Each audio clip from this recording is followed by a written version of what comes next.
Hey, everybody. Welcome to week 4 of In This Together, our biggest MOPS meeting ever. Around the world, moms are joining in, which is super exciting. And we are here in our home in Denver. We have our door open, so you might see our dogs walk in and out because it's easier. And you can hear the birds chirping if you're really quiet. Yeah. Yep, they're chirping. Pretty lovely. It's a good morning. All right, so we want to start out by hearing from you. In the comments, will you tell us, using emojis, how your morning is going so far? What emoji would you use to describe your morning? What's the happiest of faces? I don't know. That's always me. That is always you. I would use the salsa dancing emoji. Oh, nice. Yeah. I like that. Because we were jamming out to the music before we got started this morning. It was very fancy. Yeah. All right. We're super thrilled to be together this morning. And we're talking about marriage and relationships. And it feels to me like I'm not seeing that much out there around how to do marriage well when you're under stay-at-home orders or quarantine or living in a global pandemic. Have you seen anything? No. I think it's because nobody knows how to do it well because we've never had to do it before. We're all learning this together. Yes. And so we're all figuring it out together. And so this morning we get to talk with some amazing folks who are going to share about how they're navigating marriage under quarantine. Nirup and Alphonse are here with us, and they're going to do some live Q&A, which we're thrilled about. And then I get to talk with Gary Chapman, who is the author of The 5 Love Languages. What's your love language? I don't know. Can I say all of them? All of the above? I choose all. I like them all. I think mine is acts of service. Acts of service? Yeah, doing the dishes is super hot. Yeah. Well, that's easy. Yeah. I'd maybe say time. Yeah. Is that one? Yeah. Time. What are the other ones? We're going to go over that later. Okay. So you just hold tight. Stay tuned. Yeah. And then, of course, we have living room worship with our friend Ian Pitter, which we're really thrilled about. So, okay, comments. Let's see. Tons of comments. They're going so fast that yeah. Everyone's already done them. Oh, I like it. The strong arm emoji. There's a strawberry donut bottle and something else. Oh, cup of coffee. Yes. Yeah. Okay, we are giving away some Decide to Rise t-shirts this morning. Oh, sweet. I forgot to bring mine out. Otherwise, I do a little show and tell, but they're adorable. They're black and have Decide to Rise on them. And so keep commenting. We're going to choose a couple people from the comments and we'll send you a t-shirt. Awesome. Also, you should smash the heart button because Facebook likes it and tells the whole world that the biggest MOPS group meeting ever is going on. So smash that heart button too. That's right. Okay, so May is our anniversary month. Yes. We've been married for 21 years, which is hard to fathom, I know. I know. We tell people that and they're like, wait, how old are you? That's why I'm hoping for some gray in my beard so people can. I think you're the only person who for like the past 15 years has been hoping for for gray hair. Grays to start. As well, when you're consulting people, it's like you need to appear as wise. I don't know, maybe a gray beard makes you feel more wise. I don't know. Any day now. Yeah, I think it's starting to come in. I'm starting to get a little bit of gray. Yeah. I appreciate a good gray beard. Yeah. It's very, I don't know, wise and regal. Regal? Is that the right word? Sure. We're going to go with regal. What's a gray beard mean to you guys? Other than old. What's the most interesting man in the world? What is that? Is it Dos Equis or something? Yeah. I don't always drink beer. But when I do, I drink Coke. I don't know. Whatever it is. Someone said their husband went gray in his 20s. You would have been thrilled I would have been by so that. Happy with that. Did he like it? Was he happy about that? I would have loved that. That's awesome. All right. Well, it is so fun to be together and to have moms from all over the world joining in. And maybe there's kids listening and husbands. Yes. Like Joe Arioto. So we're really excited to May 28th is Brad Battinger. May 28th. Ours is May 29th. Yeah. So distinguished. That was the word. That's the right word. Yes. Experienced. I like that. Yes. Gray beard equals distinguished. Yes. Thank you. You guys have validated my thoughts. A silver fox. Was it Ashley? My husband is a silver fox. There you go. That's the way to do it. Amazing. Regal. Love it. That's funny. Yeah, there's a guy that I saw on YouTube that has a YouTube channel. He's like known for his beard, and he's got like millions and millions of followers because he has a really cool beard. Yeah. Okay, so I want to hear, since we're talking about marriage and relationships, your best marriage advice.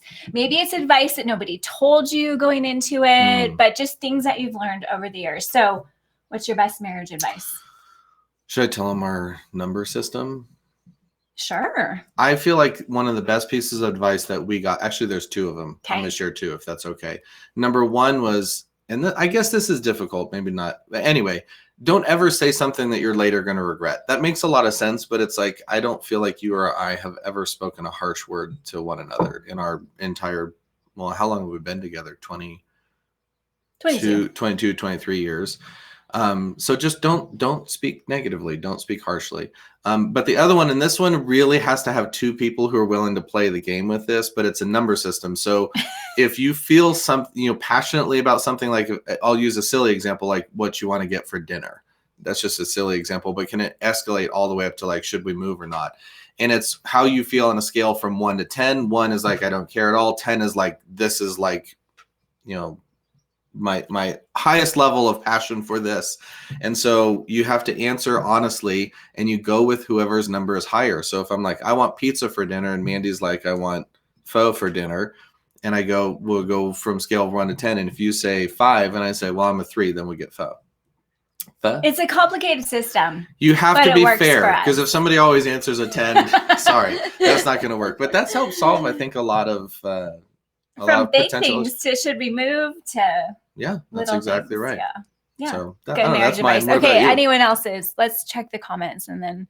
Yeah, learn each other's love languages. I think that's a huge love one. languages. We're going to talk with Gary Chapman this morning. Yes. Author of the 5 love languages. And I feel like the 5 love languages have become like cultural common language. Even people who maybe, are on all different spectrums of where they land in culture. That's like a common language that we all can kind of rally around. Right. So we're really excited to talk with Dr. Chapman. Chelsea said, love is not a feeling. I think that's a good thing. That's good. This is great advice. This is a lot of wisdom. Try new things together. Yeah. Last year, we started rock climbing together. Fight naked. What? Rebecca, fight naked. I like that one. Mercy triumphs over judgment. Oh, that's very good. True. Fight naked. I'll have to try that. I guess. Let's not give everyone a visual. It's funny. I tell a story in my book, my most recent book, about when we were in the hot tub naked. And last time someone commented on like, every time I see Joe, all I can think about is you guys in the hot tub naked. Well, so, glad my brand precedes me. All right, well, we're going to get this party started. We have the immense privilege of welcoming our next guest. But before we do, I actually want to leave you with a little poem that I read on Instagram this week that I think really sets the tone for our time together this morning. And it's by a guy named Atticus. He's a poet on Instagram. You can check him out. But this is what he posted. He said, "Don't give up now. Chances are your best kiss, your hardest laugh, and your greatest day are still yet to come." And I think that is so, so true. And so now we get to introduce Nirup and Hannah Alphonse, who are pastors at LifeGate Denver. And they're going to join us this morning to talk about marriage during quarantine and all of the unique experiences that come with being home 24/7 together. So we're really excited that they're going to join us. And we're going to play a little game to get started as soon as they hop on there. So they're in their home in Denver. We're in our home in Denver, but we get to play a really fun game that is sweeping the nation on TikTok. Hey, you guys. Hey, everyone. Good to see you guys. We're so thrilled that you're joining us. And we thought it'd be fun to start by playing a quick little game. So we have some questions. And when we ask the question, you need to point to the other person. No, point to whoever it is that. Thank you for clarifying. Thank you. Okay. Thank you. Okay, we're gonna play 2. Okay, so first question: who is the most strict as a parent? Who's the better driver? That's debatable. Who's the funny one? He says I'm not funny at all. He gave you some credit right now. Yeah. Who's grumpier in the morning? Oh. Who's the quirkiest? Yeah, depends on what it is. It could go either way. I count the number of words I put, so. Okay, next question. Who's the most impulsive? And last one. Most stylish. Oh, probably. I Wear sweatshirt. I don't know if that's I'll wear sweatshirts. Well, you guys, we're so thrilled to have you on this morning. And the cool part is Nirup and Hannah are going to take live Q&A. So make sure to stay tuned for that. Post some questions in the comments. And Hannah and Nirup, take it away. Hey, thanks guys for having us. We are Nirup and Hannah. We've been married for 12 years. We have 3 boys. How old are they? 9, 5, 9, 5, and 3. 3 boys. I bought my wife a shirt that says "I only make boys." It's not biologically accurate, but it was, but it's cool. So thanks for having us. Thank you, Mops, for having us, and we're excited to also see you guys at MomCon this year. So it's gonna be really fun. So make sure you guys are that. And we just have a few moments to share about marriage during COVID-19, and I just want to just say that it's a journey for us, and it's a journey for all of us. So we're all kind of in this journey together. Yeah, and we just want to recognize, first of all, thank you for having us today, but we just want to recognize all the many, many different types of moms that are watching and women that are watching and maybe even some men that are watching. But we know that everyone is in different walks of life and different seasons. We've got moms still with young kids like me, and we have stay-at-home moms and working moms who are now working from home, and stay-at-home moms who are now homeschool moms when they didn't plan to be. We've got the single moms and the married moms and the married with good marriages, married with struggling marriages. We know there are so many different types of moms watching right now. And so we just thank you for joining us. And we just hope that this time is just a time of encouragement for all of you. Yeah, so we're all, as you of course know, in the midst of a global pandemic that nobody saw coming. It was unexpected for I think every single one of us. And of course, in the midst of that, everything is affected. Your job, the way that you shop, the way that you parent, the things that you might even do for entertainment is affected. And within that, of course, marriage and relationships are affected. And so I think for us, the 2 things that we could really share that we know have been affected are our routines. Daily routines are affected, and emotions are heightened. So we could talk a little bit about that. I'm a very routine person. I have a planner for everything. I don't know if you're with me, you plan everything. Give me a pound it, or that's me on the chat. I plan everything. I plan when I plan. I checklist off everything. I'm a very routine person, everything I do. And then Hannah is. Okay, he uses a ruler to underline his list, so that everything is exactly straight. I don't even know what day it is, so we're very different people in the planning aspect. Yes, but our roles, so one thing that we could say that's been really affected, and I'm sure many of you agree for yourself, is our roles, responsibilities have shifted because of this unexpected. So we went from Hannah's a stay-at-home mom, takes care of our kids. 2 of our kids go to school. One of them stays at home with Hannah, our youngest one. And then I wake up, have breakfast with the family, and then I leave to my office and I'm gone all day. And I felt like overnight, our bedroom became our office. My kids are everywhere. Our kids are everywhere. And so, immediately our roles and responsibility, what do you think some of that, we've adjusted to some of those roles and responsibilities? For me, it's not been much different other than you've been home, but you've become a teacher. Yes. Our kids are doing online learning, so that, definitely throws. We had to create learning spaces for the kids and all of that, which definitely changed for sure. They have my oldest has a strict schedule that he's supposed to follow every day for school that was set out by the school. which is helpful for non-planners like me, that someone else planned their day for them. But you just waking up and instead of leaving and going to the office, you lock yourself in our bedroom. So keeping the kids away from that door is and of course children affect marriage. And if anyone says it doesn't, I'm not sure what world we're all living in, but children of course affect our marriages. So one of our points of contention in our routine has been Hannah locks the door so I can work in a locked bedroom. And then she will say, my kids will show up at the door and their fingers are crawling underneath. They're like, Daddy, Daddy, Daddy. And what does she say? Don't open the door. Open the door. Because the moment I open the door, then they think it's free reign, which makes her life more difficult, So one thing to be aware of as your routines shift and change in this season is to be aware of how a simple decision like opening a door, which takes 30 seconds for you, actually affects your spouse for the next several hours, because now they're trying to, wrangle in the kids and things like that. So being aware of that in those decisions, but just setting those boundaries, for the kids especially, so they know, yeah. And then the other thing is that we both feel is that just emotions are heightened at this time. And I don't know if anyone else feels that, but just your emotions are heightened. You're more sensitive. Things that maybe you could have processed in a matter of weeks or months, you're now having to make decisions a lot faster. And we are both polar opposite personalities. Personalities in every way.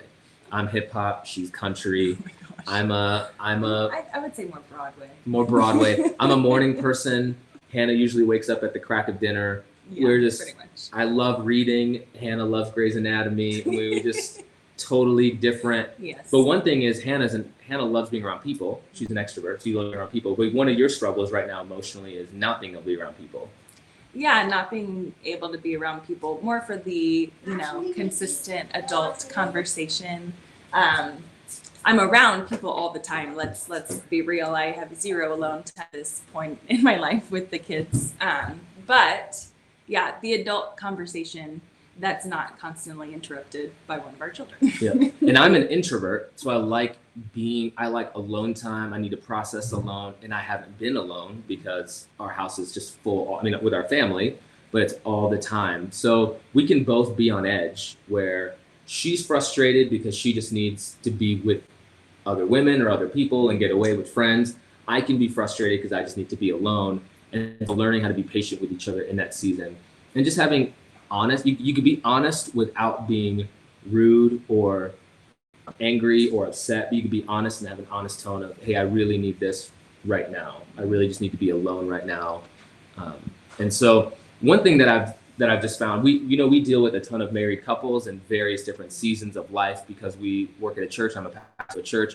And so studies have shown, it's fascinating, but studies have shown that divorce rates really increased pretty dramatically out of disaster. And that could be a disaster or pandemic like we're facing. It could be the loss of a family member, a loss of a child, a loss of a job, whenever there's disaster, because routines are shifted and emotions are heightened. But it's also during times of crisis that studies have shown that families can either get closer, and we've heard amazing stories of families doing things together. They're doing puzzles for the first time. Hannah loves puzzles, or going on walks together. We went on a walk yesterday for 2.5 miles. Yeah, we're not very outdoorsy people, but yeah, we've been trying to get out more for all of our sanity. I struggled to drive 2.5 miles, so walking 2.5 miles was brutal, but it was amazing. We were out in a park and walked with our kids. So we've been able to do that, which normally on a Monday afternoon, we normally wouldn't do. Our kids would be in school, I'm at work, Hannah's doing things at home, or we're out with a friend, and we normally couldn't do that. So the crisis is also a time where families can get closer together, or they could also become more distant. And so it really comes down to intentionality, wouldn't you say? Really being intentional about your decisions, how you spend your day and spend your time. Now, I found this interesting. According to the Knot, 40% of couples are spending at least 20 plus hours a week together. I found also on the same study, 51% of engaged couples and 66% of married couples say they have learned something new about their fiance and or spouse. So what's one thing you'd say you've learned about me in this time? Something new? Maybe not new, but like confirmed from years past that when you feel maybe stress or like you don't have control over something, you usually try and perfect some sort of new skill, that likely has to do with fire of some sort. Yes, our kids can't get a moment alone, guys. But something with fire. So this round, he's learning to smoke meat, and that's been his new skill he's been trying to perfect, while there's a lot of other things that he's, unable to control in this season, as we are all figuring out. Yep. And then I've learned that Hannah actually loves TikTok, so that's nothing new. That's new for me too. Go search her on TikTok, you'll find her. But here's something very interesting. So these couples are spending more time together watching TV, cooking, working out, home improvement stuff. But here's a fascinating report. A report that came in, a study that just recently came in, said 39% of couples with no kids and 49% of couples with kids have said that their marriage has weakened in this season. And so I think it's really important, and just our last few minutes together to talk about why that is. Because remember, if you're married, some of you are married, you're single, you're dating, you're thinking about getting married, you're engaged, and so it's kind of all over the map. But usually when you get married, you make these vows together for better or worse. And these are this is just how our house is, guys. It's nuts, it's crazy, it's loud. Come on, buddy, you gotta go this way. Okay, but it's in seasons like this where those vows actually really are put to the test. They're really put to the test of how have you committed to one another for better or for worse, when things are not going as the way they seem. And right now we're in a difficult season. And I would say one of the best things about a season like COVID that we're in is I call it the power of the unexpected. Whenever something happens that's unexpected, when you haven't planned for it, because everybody has a plan, right? Everybody's got a plan. But in the words of the immortal Mike Tyson, everybody's got a plan until you get punched in the face. And we as a culture, as marriages, as families, as the world, have been punched in the face by the unexpected called COVID. And the unexpected will expose some things in your life and in your marriage. And those could be healthy things. It exposes, we have a very healthy approach to our finances, to our stewardship of money, to the way that we spend our money and save our money and give away our money. And so when the unexpected happened, we have never panicked about money. We've never panicked because it's exposed actually we're okay. And it took time. Don't get us wrong. It took was not time. Always like that. Time for us to build healthy financial structures in our life. And I would say that's one of the biggest arguments of married couples is about money. And so it exposes that we were healthy in that. But it's also exposed some unhealthy things. Maybe the way that we communicate has been unhealthy. Maybe the expectation of roles and responsibilities was unrealistic. And so I would say right now there's really a time for you in the midst of all that's happening. We really believe together that this could be an incredibly beneficial and healthy season for you, no matter what relationship status you're in, to build a healthy structure towards how are you going to operate and live and thrive when this is over. And so 3 quick things. They all begin with the letter A because I'm a pastor, I'm a preacher, so they all got to begin with the same letter. Otherwise, it's not good. And so the first thing we would say is in this season right now, to strengthen where you're at, because maybe you're sick of each other, maybe you're frustrated, maybe you're having doubts or asking questions. And so the first thing we would really say is to have an assessment period. And the only way to grow, the only way to truly grow is to have honest assessment with each other. So an honest assessment of where are we in our marriage, what's going on. Have honest and humble conversations. So humble conversations means we don't do the you always. Don't ever say you always. And don't ever say you never. You always and you never. That should never be a part of your vocabulary in having honest and humble conversations. But ask, and maybe you don't know how to ask humble and honest questions with each other. And this is the benefit of community and good friends, of saying, hey, what do you observe in our marriage? What are some things that you observe? And hopefully you have friends that are close enough with you and tight enough with you that they can have honest conversations with you. Like, hey, this is how I observe you talk to your wife, or this is how I observe you talk to your husband. So an honest assessment of where you are, because an honest assessment will build awareness. I hear so many young people talking about wanting to be self-aware, but they think taking a test will do it for them. Awareness actually takes work, because what we found is We meet so many couples that want to get there to a place where their marriage is thriving and healthy and beautiful and amazing and their kids are doing great, but they don't want to do the hard work of assessing and being aware of where they are right now. Like, where are you right now? So we would say list out some important things, right? List out our emotions. Yep. Yeah. What are you feeling right now? What are you thinking? What are you feeling? Be aware of that. Maybe you're grieving over something. And maybe it's a loss of a family member, a loss of freedom, a loss of just the ability to go and escape. Yeah. You know, for Hannah, she goes to Target for 4.5 days. It's an escape for her. And to be honest, and so as a spouse, not, you know, I have to be aware that for her, there's a grieving, and for me, there's a grieving, and not just say like, well, just because I don't feel it, get over it, you know? So we have to be aware that we grieve in different ways. And it's okay to grieve. It's okay to be vulnerable and to grieve. It's not a sign of weakness at all to grieve or to feel sadness or to feel overwhelmed, to feel frustrated. And I would say really fight the urge to sweep what you're going through under the rug. Yeah, that's really easy to do, especially for non-confrontational people like myself. Yeah. To just kind of sweep it all away and just pretend it's not there, but that's so unhealthy. Yep. So real quick, rapid fire: assessment, awareness, and then an action plan. Based on what you've assessed, based on what you're aware of, create an action plan for, hey, we're really healthy in this, continue to do it. Here's some unhealthy things. What's our action plan?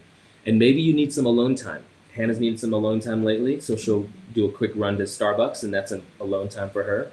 Yeah, well, 5 minutes. I might go for a walk, so alone time or reading. Maybe the action plan is to get counseling, and right now it might be digital counseling and talking to a friend or wisdom. There is not a sign of weakness at all to get counseling. So it's not. So finding an activity to do together. Maybe you're not communicating well right now, and what you need is a simple activity like cooking dinner together, or which we don't really do, but or doing a puzzle, or you know. We have chosen to take 1 day a week to let the kids do whatever the heck they want and not manage them. Yep. Eat junk, watch TV all day, we don't care, and then that gives us a chance to just kind of. It's our 1 day of like, hey, as long as you stay alive, together, do whatever you need, and that TV's helps the us a lot. babysitter. Yeah, it helps us a lot. You can judge us, we judge ourselves. It's okay.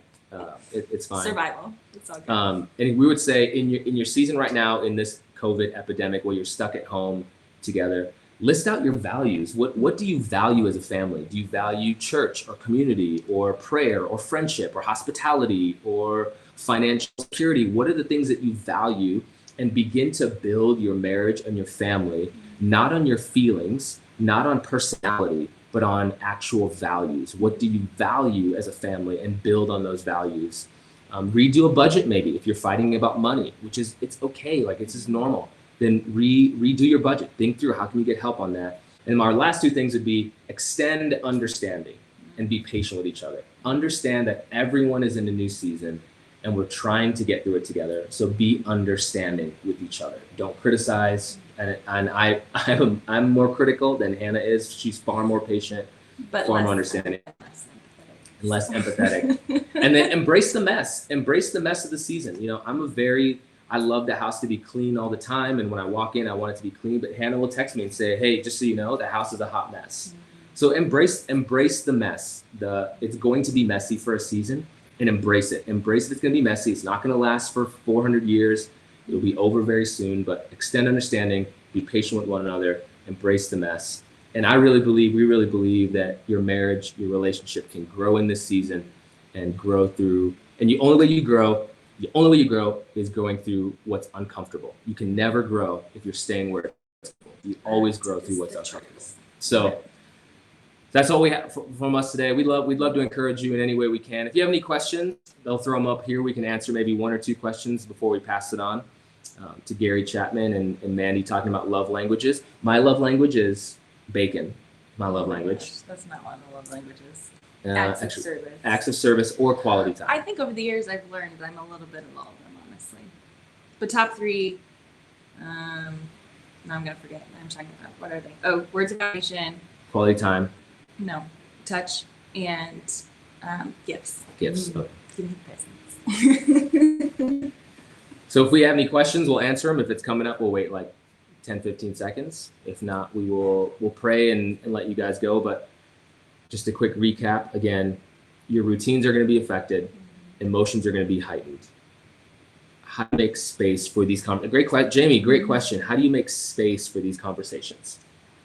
It's a hard one. Every family looks so different just based on your current circumstances. But I mean, like we kind of mentioned earlier, our one day a week, we let the kids do whatever they want, and they'll still come to us obviously throughout the day. But overall, they're pretty okay with keeping themselves occupied, so we have a little bit more time to have those conversations. Otherwise, sometimes we just have to be up late, like after they're in bed when it's quiet. But just making a plan ahead of time. And I know right now, like with kids and stuff at home and everybody's at home, that's not always easy to do. Yeah. But trying to be intentional about making the plan. We're going to do this, then this. That's right. Whatever. And knowing each other, really knowing each other, because I'm the kind of person where I can have a conversation about anything, anytime. My mind works so fast, and Hannah doesn't. So if we need to have an important conversation, and if I just say, let's talk about it right now, I know I'm not going to get her at her best, and she's not going to process it. But if I say, what I've learned is to say, Hannah, can we have a conversation about the kids in school, or we're frustrated about something? When can you have that conversation? It takes her a little bit more time to think through that, to process, and then say, can we talk about that Wednesday at 2:00? And so that helps, knowing each other and knowing each other's sort of the way our minds work, the way our emotions work. And so being aware of each other and not demanding that your spouse meet you on your timetable, but saying, what's our timetable to get together and talk about it? What's your best advice about what to do when you're too frustrated to talk calmly with your spouse? So my best advice would be, I don't speak. Hannah won't speak. My best advice would be to stop, pause, talk to yourself first. So I think one of the most powerful practices you could do is journal out what you want to communicate or talk to your spouse. And it's never the first draft. The first draft might be filled with some things that, like I don't want to say that. So maybe the third or fourth draft. But I think journaling is a powerful practice that you could say, I want to talk to my wife about these things or my spouse about these things. Let me write it down. And for me, what I'm trying to get to is, in whatever our conflict is or our frustration, what is my role in it? Regardless, if Hannah never acknowledges it, she doesn't change at all. What's my role and my response to it? So that's what I would encourage all of you to journal. And Hannah's very, very big on this, is praying for your spouse. Oh yeah, for sure. Some of our hardest things that we've had to work through have come with less conversation up front and lots of prayer. And then eventually, through prayer, God softens and brings us both to the same point to where we're able to actually have conversations about those things and work through them. Yeah. Sometimes over a nice charcuterie board. Oh yeah. We like the cheese and the wine. All right. Any other questions? If not, we'll wrap up. Great questions, Meg. I love the interaction. This is amazing. This is amazing. It's probably the best interaction I've seen online. You guys are awesome. Awesome. Amazing. I love it. All right. Well, if that's not it, let's wrap up real quick. Again, we're in an epidemic. Routines are affected, emotions are heightened, but it is okay. It is okay to feel things. It is okay to grieve. It is okay to be frustrated. But we believe you don't want to stay there. You want to push through the uncomfortableness. You want to push through the discomfort so that you can grow as a person and grow as a spouse, grow as a parent, grow as a friend, grow as in all your relationships. So do the difficult work this week of assessing, awareness, and action plan. And we really believe you can thrive in all of this, and you'll look back in the season and look back and see how much you grew as a person in your marriage and how much those vows actually mean together, right? All right. Would you pray for us, Hannah? Pray for everyone watching, and then we'll let you guys go. Absolutely. That's great. Heavenly Father, we just thank you so much, Lord, for bringing us all to this spot here today, God. And we thank you for this technology that we have to still keep connected and to still interact with one another even during this pandemic, Jesus. And we just thank you for every single woman who's here, God. And I just pray that that they just walk away from this time together with just feeling blessed, Lord, and feeling encouraged. And for all of the women who are navigating through what it's like to be married during this time, God, that you would just bless their marriages, Lord. Would you just give them all the tools that they need and the information that they need and the prayer that they need and everything that that we talked about today, God, that they're able to kind of take a step back, look at the things that need to be looked at, assess the things that need to be assessed, and then help them step into action to just really grow and thrive all of these marriages, Lord. We know and believe that you can, and we trust you. And we just love you so much. In your name we pray. Amen. Amen. Thanks, everyone. God bless. Have a great season. Praying for you all.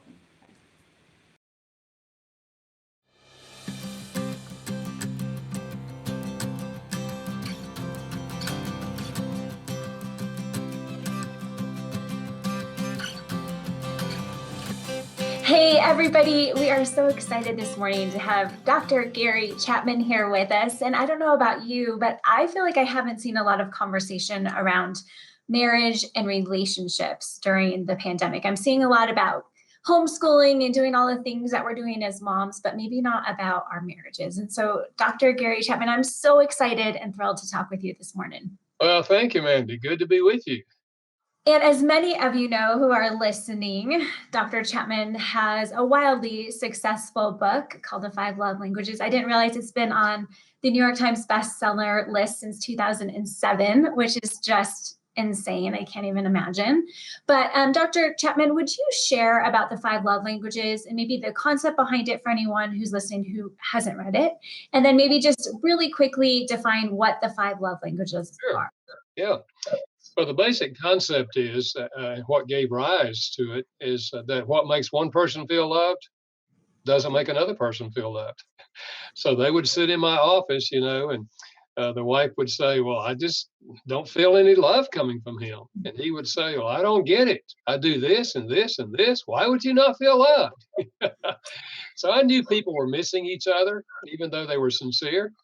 And I finally took time to sit down and read several years of notes that I made when I was counseling and asked myself, when someone said, I feel like my spouse doesn't love me, what were they wanting? What were they crying out for? And their answers fell into 5 categories. And I later called them the 5 love languages and started using it in my counseling.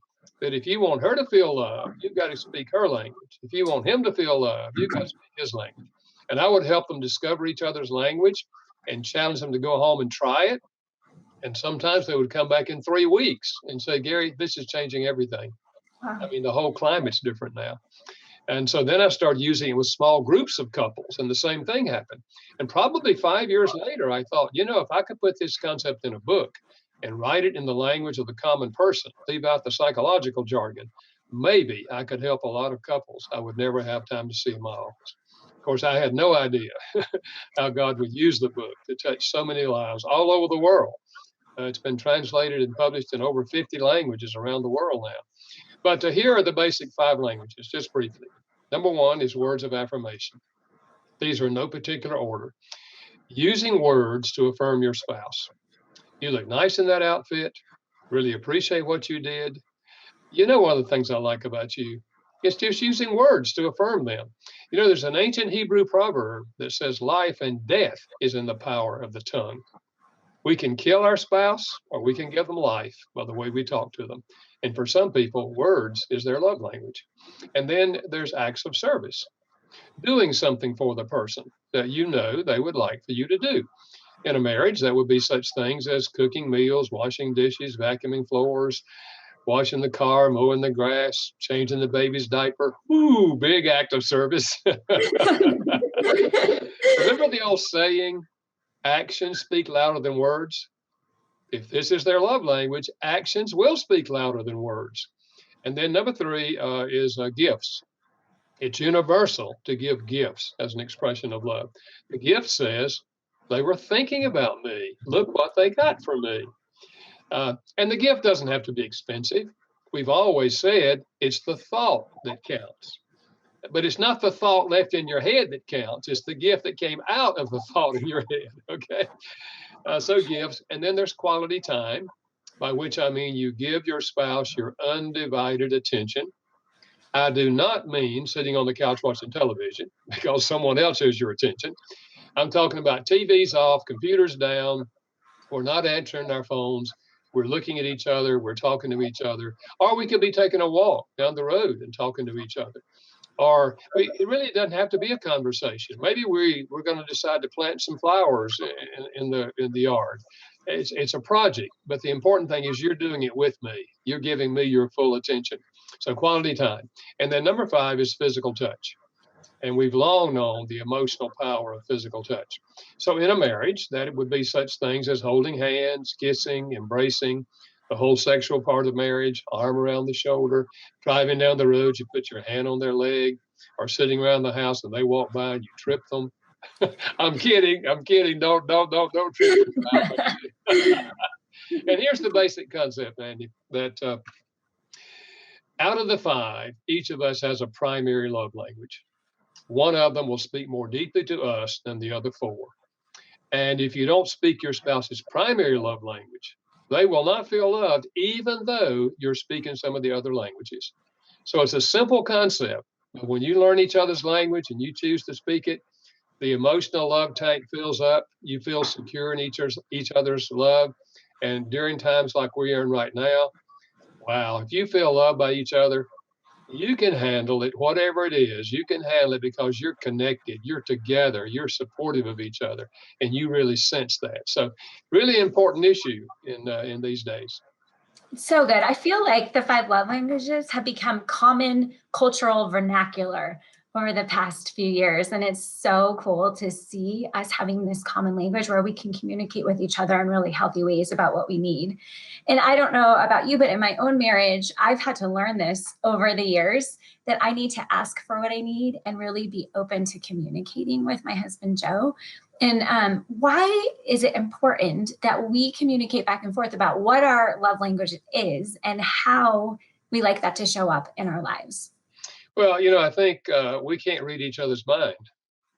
And what we do by nature is we express our love in our love language. Like my love language is words of affirmation. So what did I do when I got married? I didn't know anything about love languages. I just told her how wonderful she was, how much I loved her, how beautiful she was. And I probably told her a dozen times a day, I love you, honey. I love you, love you, love you. And after a while, she said to me one night, you keep on saying, I love you, I love you. If you love me, why don't you help me? Saddle. I had no idea. I was loving her in my mind, but in her mind, if I loved her, I'd be helping her. Her language was acts of service. So that's why it's important that we know each other's love language, and then we choose to speak it. And I think every once in a while, it's good to check in with each other and just say, honey, on a scale of 0 to 10, how full is your love tank? And if they say anything less than 10, you say, what could I do to help fill it?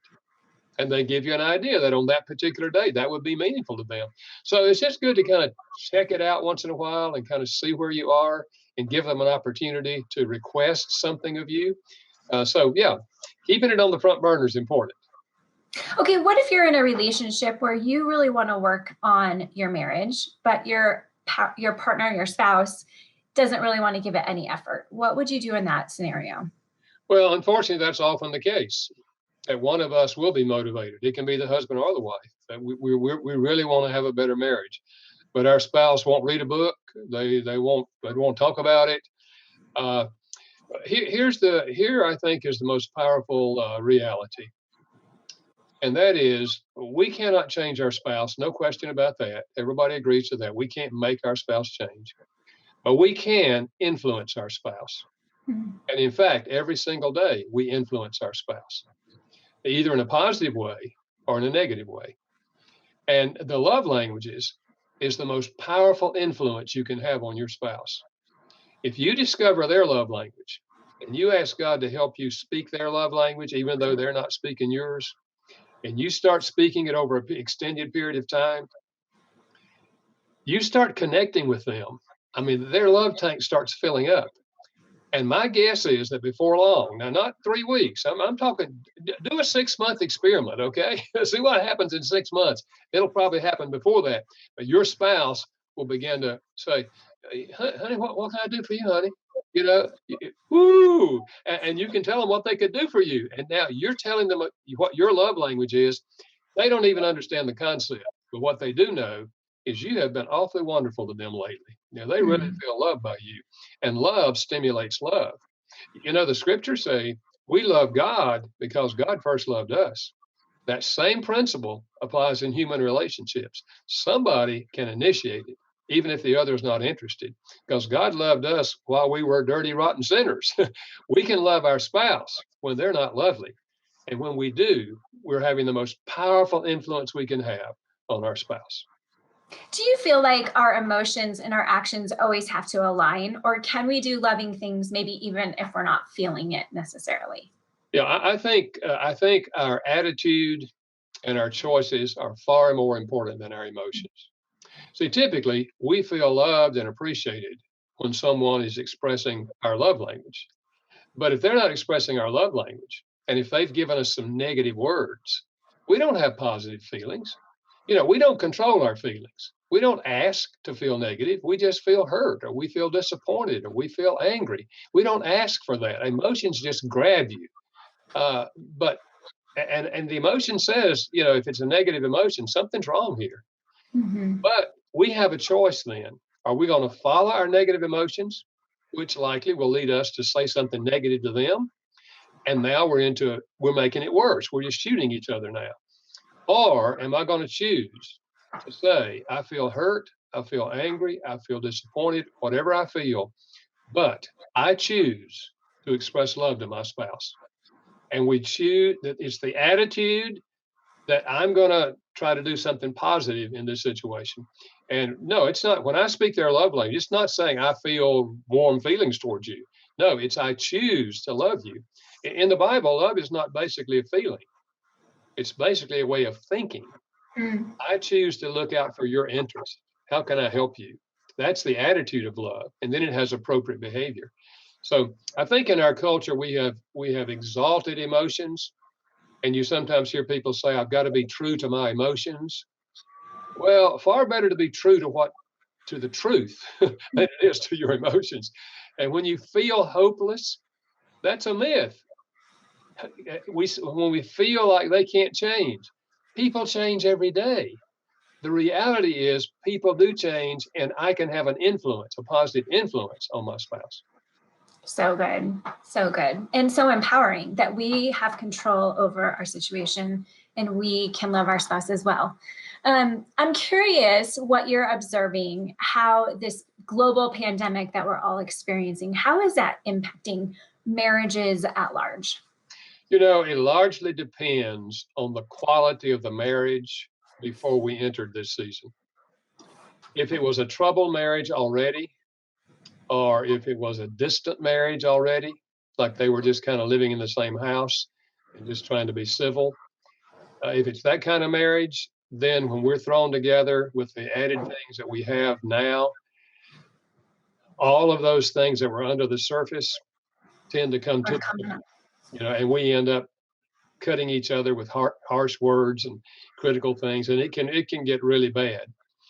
If, on the other hand, you had a rather healthy marriage before we came into this, and a supportive marriage, chances are you're going to do okay because you love each other and you're going to figure out how to do this. Yes, we may have to change some of our roles because things are different now, and we may have to have more conversations about how are you feeling about the way things are going. But if we had a positive relationship, we're not only going to survive, we're going to find ways to make this even better during this pandemic. Do you see that people's love languages change or adapt, or maybe how they show love is different when they're under high levels of stress or anxiety, like the situation we're currently in? I think typically our primary love language tends to stay with us for a lifetime, just like a lot of other personality traits. However, having said that, I think there are certain seasons of life and certain situations in life in which another love language may jump to the top. For example, during the normal flow of life, let's say that acts of service would not be my love language. I'm talking. Let's take a wife. That acts of service is not her love language in the normal flow of life. But in this pandemic, when there's children to take care of 24/7, acts of service is probably going to jump to the top for her. If he will jump in and help her, with the children, she's going to feel his love. So I think, yes, I think situations, another love language can become more important during a particular season of life. One thing I'm hearing from a lot of women who we interact with is that they're with their husbands 24 hours a day, 7 days a week. They're spending all this time together, but they still feel lonely. They feel disconnected in some way, even though they're in close proximity all the time. Yeah. Any thoughts related to that? Yeah, I think quality time is not being in close proximity. Quality time is sharing life with each other. And even if quality time is not your love language, we need to stay connected. And we do that by verbally talking. That's why I encourage couples, if you don't already have it, establish a daily time to sit down and just listen to each other. Even if it's only 15 minutes, after you get the kids to bed, or maybe when the baby's taking a nap, but just a daily time that we sit down and just say, how's it going, honey? What's your day been like so far? What is there anything I could do that will be helpful to you today? Just a little conversation to check in with each other as to how the day is going or how the day has gone if you're doing it at night. It's that kind of openness in which you're, sharing with each other what you may have struggled with during the day and asking each other, what could I do that would make things easier for you? If you establish that, you'll stay connected. You won't feel lonely. You'll feel my spouse is with me. They're plugging in. So a daily sharing time is a significant part of a healthy marriage. So one thing I'm hearing from a lot of my friends who are nurses, and I'm curious if you are hearing this as well, and I think it's a topic that we need to talk about if we're talking about marriage at this time, is that they're seeing really high rates of people who are coming to the hospital as a result of domestic violence. Yeah. And so what if someone's in that situation right now? What do they do? What are the next steps? Any advice that you have for someone in that situation? Well, I think if there's domestic violence and the husband, and typically it's the husband. I mean, there are abusive wives, but typically it's the husband. Let's be honest. And if he's being physically abusive to you as a wife or to the children, you can't just sit there and take it. I think some wives have felt like, well, I just got to take whatever he dishes out. That's not healthy. That's not helping you. It's not helping the children. It's not helping him. Now, I know that in the present situation, it's harder for you to take action. But if you have parents, for example, that live close by, I think there's a place to say to an abusive spouse, honey, I don't know how you feel about us, but I'm deeply troubled at your behavior. I love you too much to sit here and do nothing. So I'm going to take the kids. I'm going to my mother's house, and I'm going to stay there until you're willing to get some counseling and get some help to deal with this behavior. I know you couldn't be happy about what you're doing, and I love you too much to do nothing. You see, if we see it as an act of love, and it is an act of love, tough love is love. And so what you're doing is you're creating a crisis. And you move over to your mother's for a few days, few weeks, few months, whatever. And he's thinking, I better come to grips with this. I'm about to lose my wife and my kids. And chances are he's far more likely to reach out for counseling. You can even give him the name of a counselor and the name of a phone number and say, honey, here's somebody that specializes in this. And you can call them whenever you want to call them. But until you deal with it, until you and the counselor can assure me that it's safe for us to come back, this is what I'm going to do. I mean, that's one approach, if you have somewhere to go. Now, if you don't have family close by, there are shelters in a lot of cities, for women who are abused, and you might explore that. It would be most helpful if before you take this action, you have a close friend or a counselor you're talking with on the phone who can help you walk through this process. Because what I've just described is not easy. To take that kind of approach is not easy, but it is a loving approach. And it's probably the most effective approach to get that abusive husband the help that he needs. Dr. Chapman, you have revolutionized probably millions upon millions of marriages around the globe because of your work. But I'm curious, do the 5 love languages also translate into friendship? Does it apply in a friendship? Yes, it applies in all human relationships. It applies in a parent-child relationship. My second book in the series was The 5 Love Languages of Children. If you have 3 children, they probably have 3 different love languages. And so if you want to effectively love them, you've got to learn each of the child's love languages. So it applies in the parent-child relationship. It applies in dating relationships. It applies in friendships. It applies in work relationships. In fact, I wrote a book with Dr. Paul White, who is a psychologist, on the 5 languages of appreciation in the workplace. People will flourish in the workplace if they feel appreciated. If they don't, they just do what they have to do to get by with it. So yeah, it applies in all human relationships. And I think almost everyone agrees our deepest emotional need as humans on the human level is to feel loved by the significant people in your life. So that's family relationships and that's friendships. And if you feel loved by the people in your life is really pretty beautiful, even if you're going through hard times. But if you don't feel loved, life is pretty dark. That's why it's important that we not only have an attitude of love, but we get the information we need on how to effectively love the people in our lives.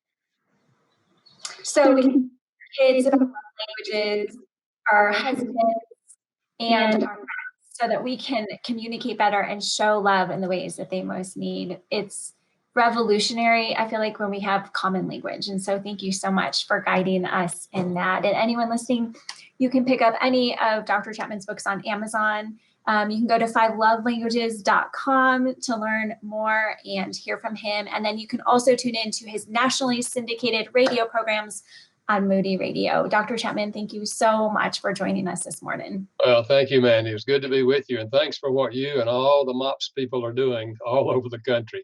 It's a great organization. And I really applaud you and what you're doing. Thank you. You give life, you are love, you bring light to the darkness, you give hope, you restore every heart that is broken. Great are you, Lord. Let's say again, you give life. You give life. You are love. You bring light to the darkness. You give hope. You restore every heart that is broken. Great are you, Lord. It's your breath. It's your breath in our lungs. So we pour out our praise. Pour out our praise. It's your breath in our lungs, yeah. We pour out our praise to you only, yeah. Great are you, Lord. You give life. You give life. You are love. You bring light to the darkness. You give hope. You restore every heart that is broken. Great are you, Lord. It's your breath in our lungs, so we pour out our praise, pour out our praise. It's your breath in our lungs, so we pour out our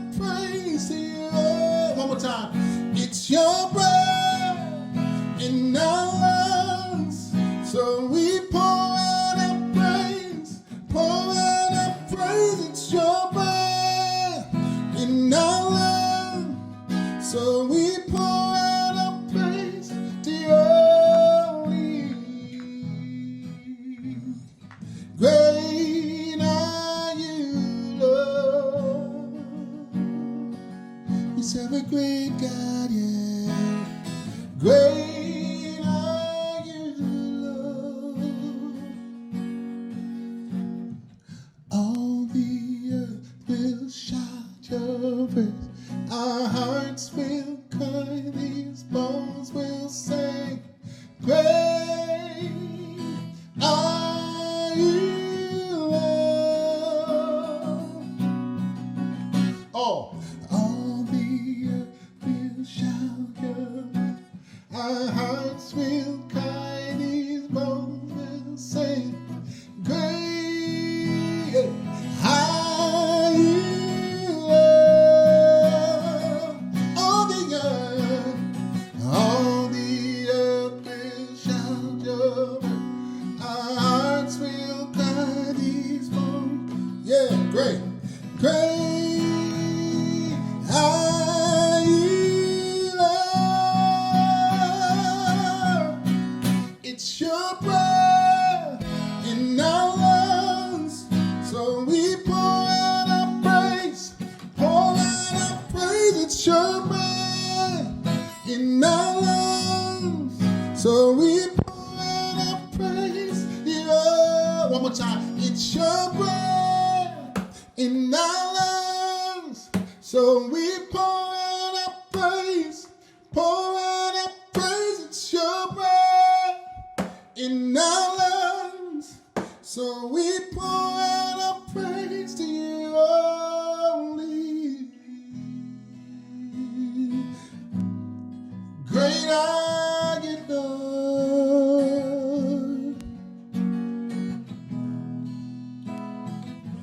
Great are you, Lord. Serve a great God, yeah. Great are you, Lord. Yeah. Great are you, Lord. Let's take a moment where we let's pour our praise out to Jesus. And in this moment, if you're like me, you probably get a picture of the woman, how she poured out her worship lavishly on Jesus in John 12.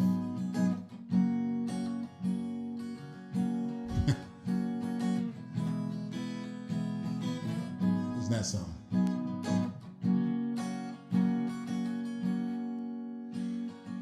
We pour our praise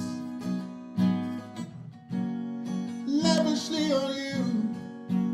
Oh, we pour our praise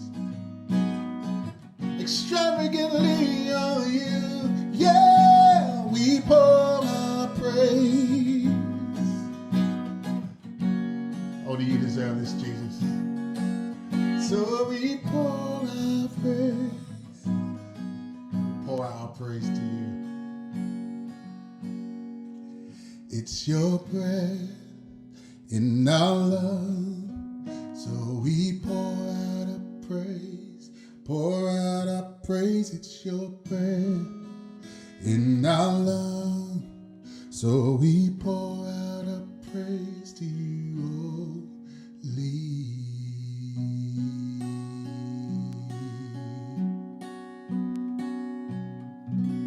Yeah, he's worthy of all praise. Thank you, Lord. I just want to do a little piece of this because I love Psalm 23. You know, that's famous Psalm, the Lord is my shepherd.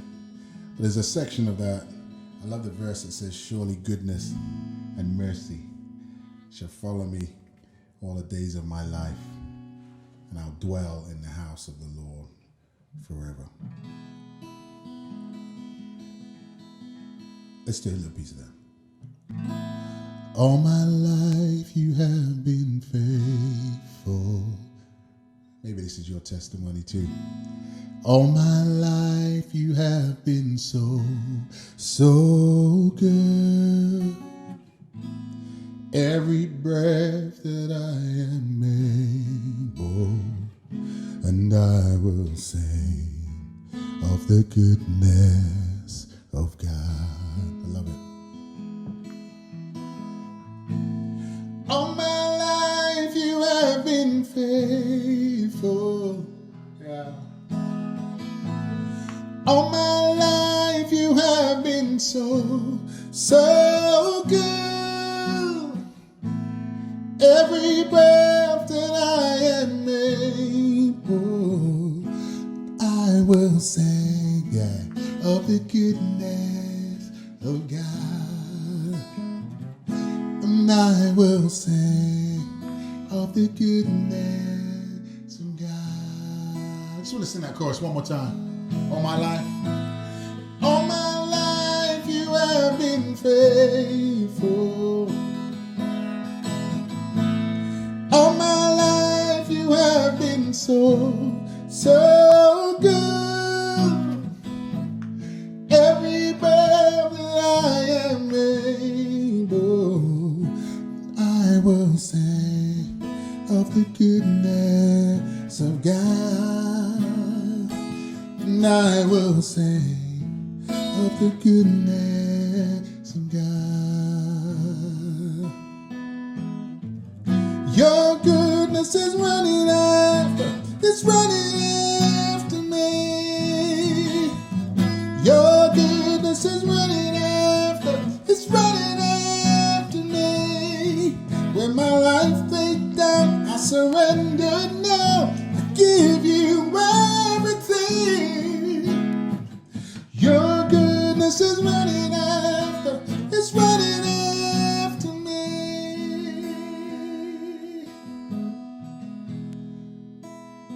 All my life.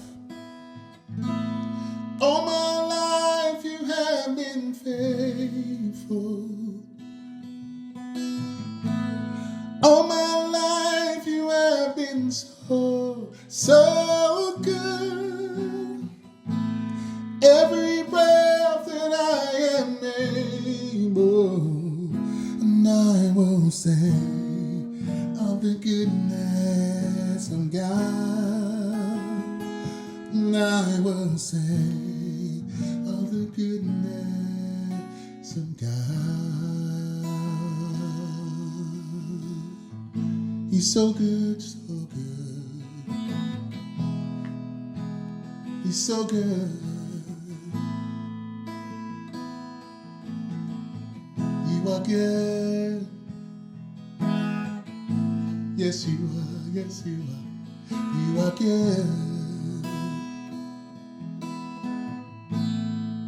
I love that song.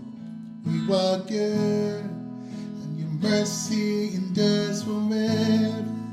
Yeah.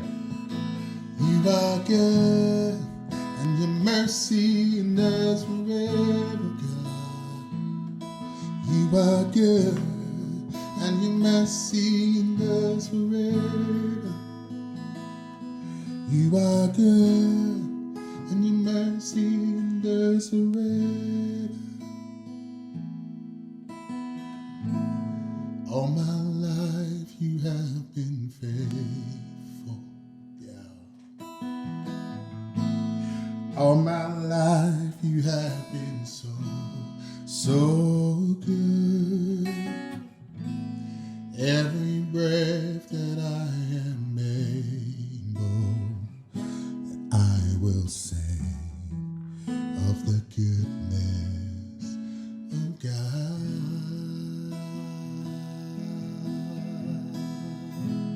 Indeed, He is good, and His mercy endures